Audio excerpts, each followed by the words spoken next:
Due to lack of supply and high prices, Pokemon card collectors are now getting into fights, scamming each other, and stooping as low as thievery just to get their hands on these cards. All of which has resulted in viral moments that have become so undeniable that even your local news has decided to do a documentary on it.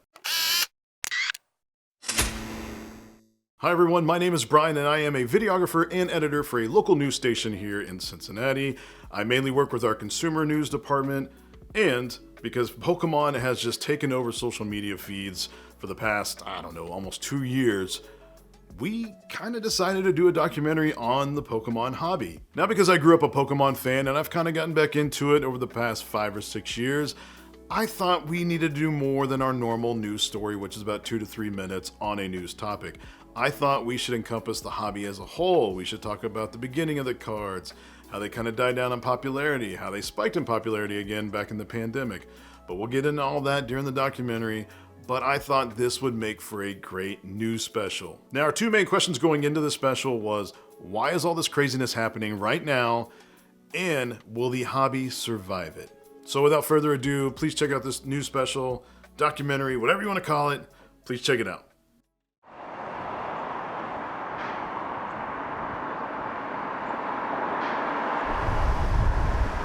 They think we're crazy. They wonder why we're doing it. I stayed the night for sneakers, grand openings for restaurants. I've stayed the night plenty of times.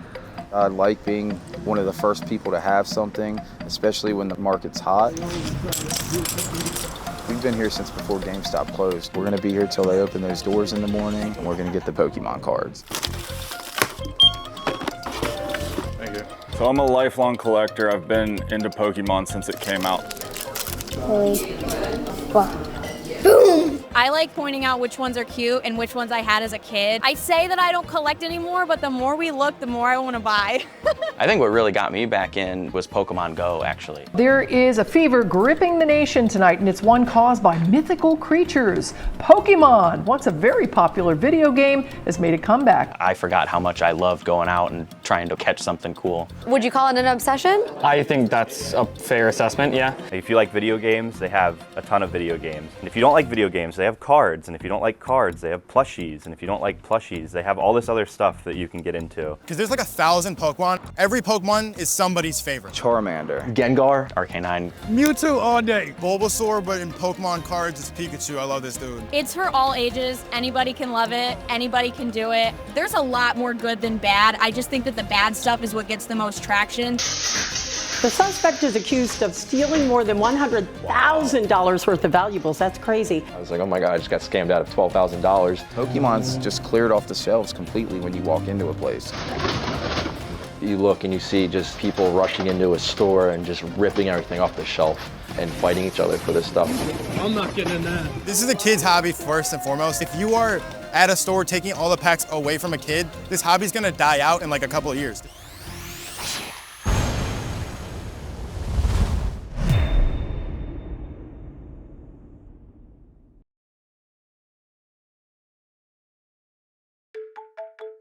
Pikachu and his pals made their debut in 1996 with the release of Pokemon Red and Green in Japan, and they've become a masterclass in brand management ever since. It not only has become one of the world's biggest video game franchises, people race, hey, don't do that, bro. Even throw an elbow or two, for the Pokemon card drops in a store near you. To collectors and resellers, it's a big deal. You want to have the product the first day on release day. Yeah, it's a little ridiculous, but what isn't? If you love it, do it. People love the idea of adventure. They love the idea of finding something rare. Pokemon has become very popular in the Alchemist Refuge. I started to carry Pokemon last year. It has just taken off. It's become supersonic. This is the Latias alt art from Tag Team. This card is worth $6,000. This is a legendary collection booster box, but now this box is literally over $100,000. I have held in my hands a Beckett Black Label Umbreon from Evolving Skies, which was valued at $20,000 at the time. If somebody walked into this room at this moment and said, I'll give you $1 million for your collection, I could easily and happily turn them down. The Pokémon company itself generated $12 billion in global retail sales in 2024. And since Pokémon was born, they've had 1 billion downloads for their mobile games, 23 animated movies, close to 500 million video games sold. And the cards themselves shipped to 90 countries in 16 languages. Those cards bridge a gap between generations. Young people ripping cards, trying to collect the most valuable one, or playing for sport. Similarly, adults sucked back in from their childhood nostalgia. What hooked me back in was my son. He just turned 10 years old and he was into Pokemon the past 5 or 6 years without me. You guys want to open some packs? So we have 3 boys. We're opening packs. They're monsters after my sealed collection, trying to open anything and everything that they can. These are my graded cards. I opened the Charizard, it's a 9. Pokemon, it's generational now. It's not going anywhere. Got a whole other box. Oh, there we go. It's not going anywhere, if you can find the cards. All right, let's go on an adventure. Hi, I'm Nate with the channel Real Breaking Nate, and I am absolutely obsessed with Pokemon. So today we are going on a Pokemon card hunt. So we're gonna go around to a bunch of different stores. This is typically what we end up finding at Walmart. The goal is to find 1 pack. You don't have to have any Pokemon cards in stock, do you? No, all right. But no Pokemon cards, unfortunately. That's all we want, it's just 1 pack. All right. There it is. We got some Pokemon cards right here. Well, we're gonna pick 1, all right? Because I don't like to buy everything. To me, I think you can't go wrong with any Pokemon card set. There's something unique about every single one of them. So if you find a set on the shelf, I say get it, add it to your collection. If you had to kind of give a ballpark on your value of your collection, what would you say? Honestly, to me, it's priceless. If I had to get rid of it, it's because of some sort of crazy situation. We're sitting in a room, you know, I call it my Pokemon collection room, and it's just a few things on display, all right? Like I can't fit everything in here. Our entire house is actually Pokemon. Like we have Pokemon all throughout the house. I have what I call my official Pokemon card library. It's a binder for every single English Pokemon card set ever released. The memories that I've built with that collection mean more to me than anything, so there's no value on it. To understand the hype and craze that leads to the aggressive collecting, we have to look at the history. Pokemon is approaching its 30th anniversary in 2026.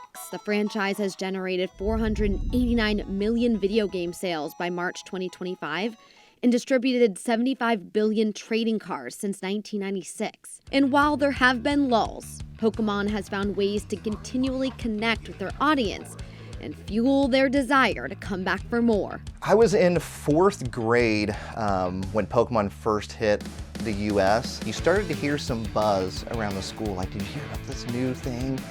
Pokemon, there's cards, there's video game, there's a TV show. Pokemon, 150 known species. I'd wake up Saturday morning with my brothers, we'd have a little, I think it was like a 13-inch tube TV on the floor. We'd sit down, we'd get up at like whatever time it was, 7 a.m. or something, and just so hooked to see what was gonna happen on the next episode. I'm Nick, AKA PokeRev. All right guys, today we're gonna be opening some of my favorite Pokemon card sets. Gotta be something coming up. I open Pokemon cards on YouTube. Cricketot, Chatot, Scizor. Oh, non-hollow on that one. It's a full-time thing.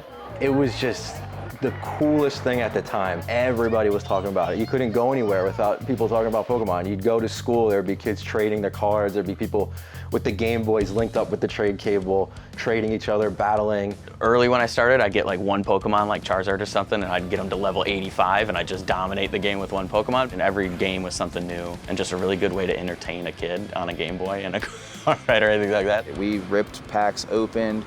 I remember when they came out with the Team Rocket set, and I pulled a Dark Charizard, 1st edition. That was a big deal to me. Pokemon hooked people in with the video games and TV shows and kept adding new experiences and challenges. Take Pokemon Go in 2016. It's already one of the most downloaded apps ever, and it's been available for just 6 days. The game uses your smartphone's GPS to determine your location. It's fun and it kind of gets you outside and you can exercise without being bored.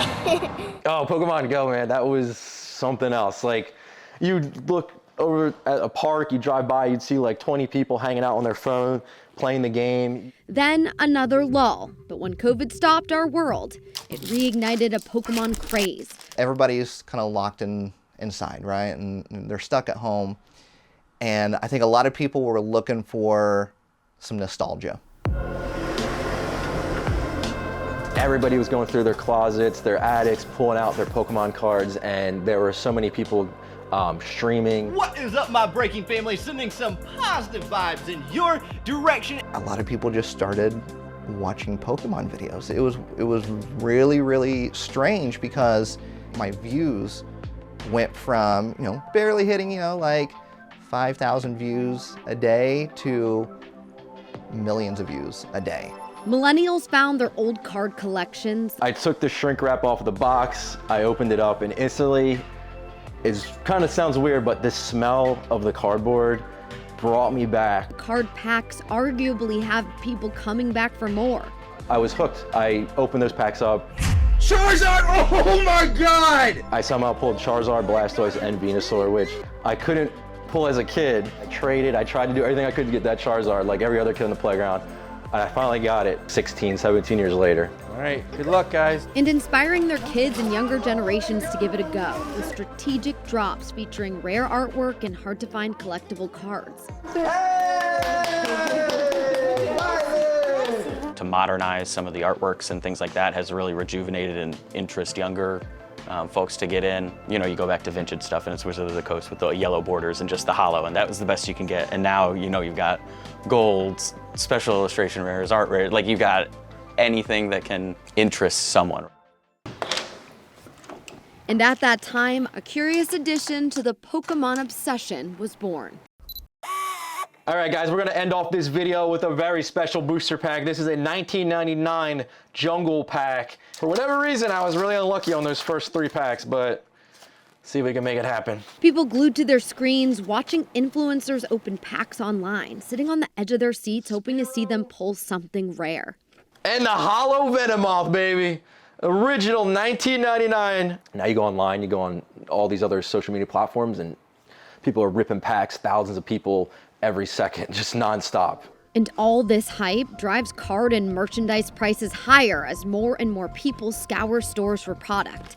And when the product becomes hard to find, secondary market values skyrocket. Now, the new set Destined Rivals comes out the gate for a sealed booster box at $240 online, unless you can find it in some of these big box stores. But even the big box stores now are starting to increase their prices on these products. I think there are certain products that are made for more adult spenders anyway. I'm JJ Hoover. I played in the major leagues for 7 years. I've played professional baseball for 15. I played the longest time with the Reds. I opened up a card shop, Hooves Hangout, in Alexandria, Kentucky, and just thankful to be part of this community again. Thank you. Good luck. MSRP on a booster box is around $170. That was a big spend for me and my family back in the day, and I know it's still a big spend for a lot of families today.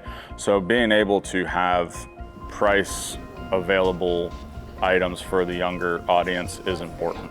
Like when people see an opportunity for money, they go to the opportunity, whether it be for greed or whether it be for need, And where there's money to be made, scalpers will scoop up products from kids and jack up the prices.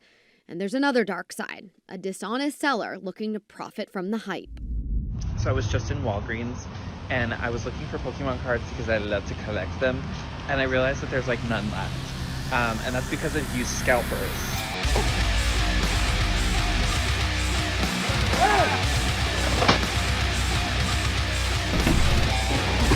I see videos all the time of people catching a restock, and you just see these big dudes going in and grabbing as much product as they can, and there's little kids there who just want to pull a card. I don't even collect, and that's why I almost don't want to start, because it just looks so, I don't want to say aggressive, but defeating. Resellers could come in and clear the shelves out, and then there's none for the children, there's none for the collectors, there's none for the hobbyists. With the enthusiasm behind it, prices go up and people will buy for a lower price and sell at that higher price. And they will go to a big box store. They will wipe out inventory if allowed to where the general consumer cannot get a product.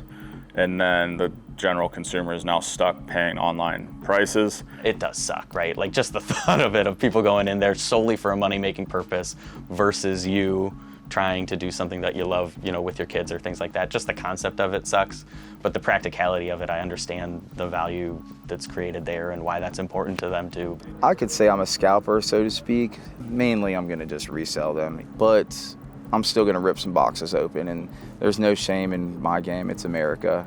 If there's profit to be made, someone's gonna be there. Might as well be you. If you are at a store taking all the packs away from a kid, this hobby's gonna die out in like a couple of years. It's a basic lesson of supply and demand. The Pokémon company sent us this statement, saying in part, quote, "We're aware that some fans are experiencing difficulties purchasing certain Pokémon trading card game products due to very high demand impacting availability. We understand this inconvenience can be disappointing for fans, and we are actively working to print more of the impacted Pokémon TCG products as quickly as possible and at a maximum capacity to acknowledge this," end quote. But those looking to make money off the lack of supply are gobbling the product up and selling them at higher prices. And Pokémon enthusiasts have their own ideas on why the Pokémon boom is happening right now. All right, another white flare bundle. Let's get it. The pandemic birthed this kind of new thing, rip and shippers. Basically, all that is someone who streams. They open a pack for you on stream, and then they ship it to you. Influencers buying up large quantities to open in front of mass online audiences who will bid on the pack before it's even ripped open. The secondary market has some prices in the thousands, and retail stores and card shops take advantage of the price people are willing to pay. A lot of times you will take a pretty big hit, and it does kind of depend on the viewership and what you're opening, and even, you know, what you pull. I don't really do rip and ships much anymore. I might do maybe one every couple months or something, but I like to give away a product in every single video, and I've been doing that since I started back in 2019. You know, in the position that I'm in, I enjoy being able to give back to the community, because especially now where things are really difficult to get. Take an Elite Trainer box, for example. Retailers and card shops buy it from distributors for $30, and they are suggested to sell them for MSRP at $59.99. Now, if you put them out and put them at $79.99, and then they sell instantly, then you know, okay, the market is above MSRP. People are willing to pay $79. It's called price checking, right? So what you do as a store in the collectibles market to find the market, a lot of times what you'll do is you step up. You know, you'll go a little bit above, and as those things sell out, until it stops selling, that's where the market is. And when people can't find cards in stores because they're cleared out, then they're priced out, scammers start to come out. They know people are desperate. There are a number of scams in the Pokemon community. You have to be really careful because, you know, people will reseal, especially the older packs, but you also have to be careful of the older boxes because people have been caught resealing those as well. 2017, I purchased a first edition base set booster box for, I think it was $12,000. And I met up with the guy, bought the box, I brought it home, and I ended up opening it a few days later, and it was filled with a bunch of Spanish base set cards, which was really interesting. At the time, they were worthless. I basically just fell to the floor, and I was like, oh my God, I just got scammed out of $12,000. Someone might sell you something fake, you know, so learning how to tell a fake Pokemon card is really important. You'll notice that it's very shiny. What they're trying to do is they're trying to come with this effect. This is a rainbow card, but the thing about this one is that there's texture. So if you look closely, you'll find that there's grooves that you can feel on this card, and there's no grooves on this card. When you have the holo, you'll see that the light kind of shines all the way through. So you see a line right here, it's all the way down the holos because it's one layer of foiling. Okay, now this has multiple layers of foiling. You don't see one continuous line, you'll see highlights in different accents. The other thing you can note is the backs. The backs are a different color. There's plenty of people that have been caught doing weird things with rip and ships, taking cards out and not sending stuff out. So unfortunately, there are a lot of scams, and it's been getting worse and worse. There's always gonna be a negative to anything good. That's just kind of the world we live in, unfortunately. A shop's glass door shattered in the middle of the night. This masked burglar running inside with a backpack in hand, quickly filling it with collector's items. These 8 popular and highly valued Pokemon items, the value? For $113,650. He targeted Pokemon cards. Why those? They were the most expensive items in the store. It's unbelievable that people are willing to risk ruining their lives for a quick buck. The unfortunate thing is that, you know, a lot of these card game shops are going to have to ramp up security, right? And ramping up security means they got to spend more money, which then means now, unfortunately and understandably, they now have to raise prices on things to cover that cost of raising security. So that affects everybody in the long run.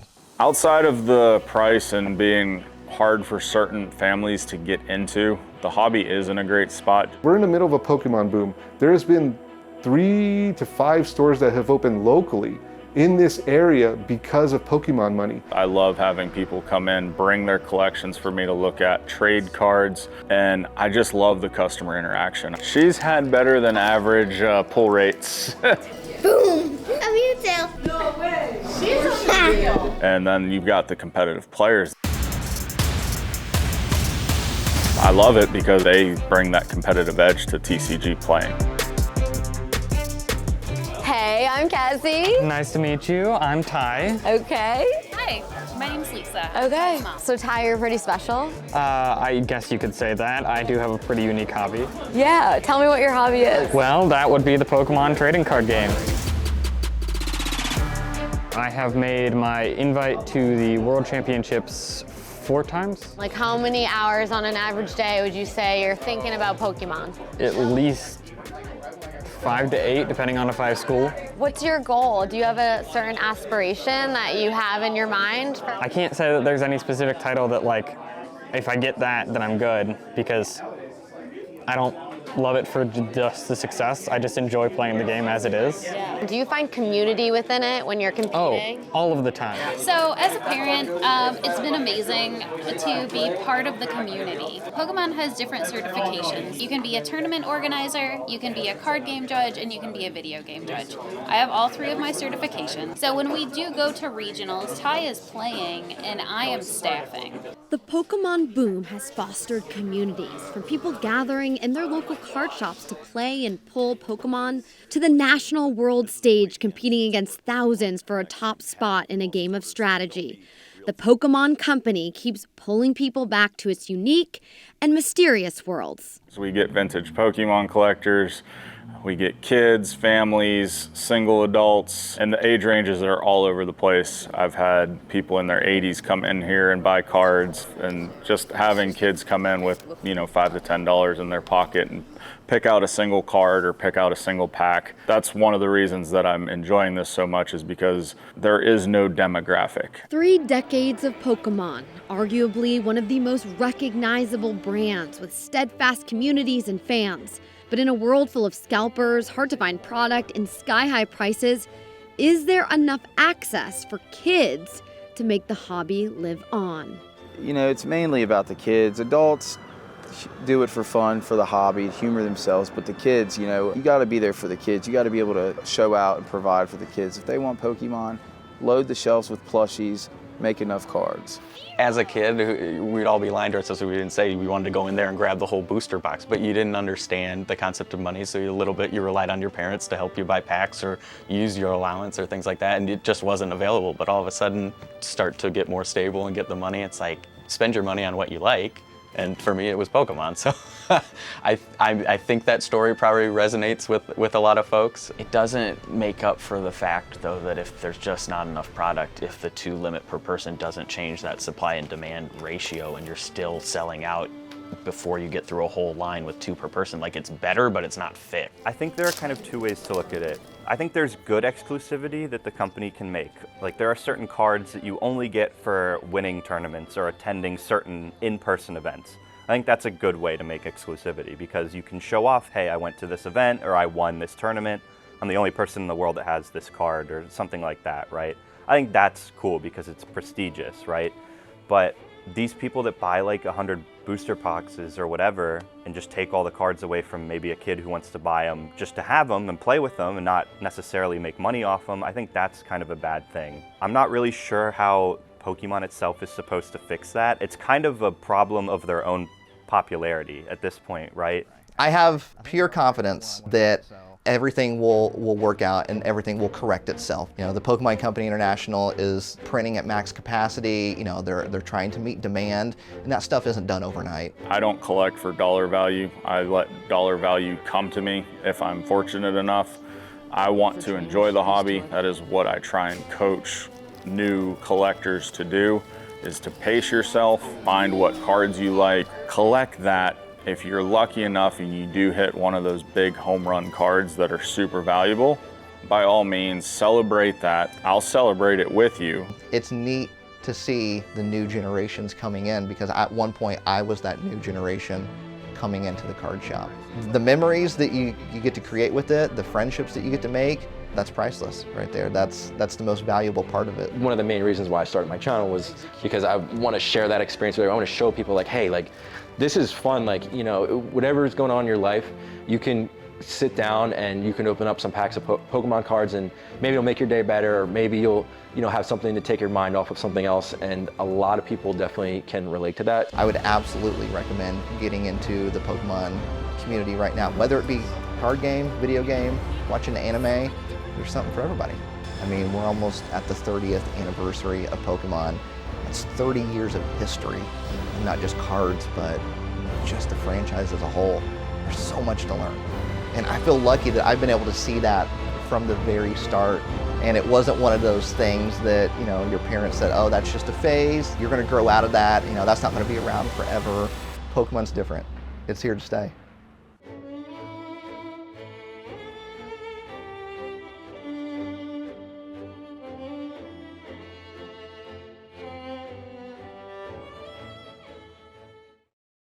Well, there you go, guys. That is our new special on the current state of Pokemon cards. Please leave a like if you enjoyed the video, and down in the comments, please tell me what you liked, what you didn't like, and if you still have any questions remaining on the topic of Pokemon cards. Also, hey, love to hear your thoughts on anything else related to documentaries, new specials, Pokemon cards still, whatever. Please leave a like, please leave a comment, and if you could, please subscribe to the channel. I'm actually working on a video kind of going more in depth on behind the scenes for the documentary. It's not quite like a filming behind the scenes, because obviously I can't really do that so much by myself. But anyways, I'm looking to pump out more camera content videos, which include cameras that I use right now, camera gear that I want to use in the future, camera gear that I just can't afford and never will be able to touch, but I want to talk about them. We're also going to be maybe changing up some of the content a little bit, maybe looking at more news stories that kind of relate to what I do here at a news station, talking about how those can translate over into filmmaking. We can also do some content critiques, things like that. But anyways, guys, long story short, I want to thank you for watching this video, and have a good day.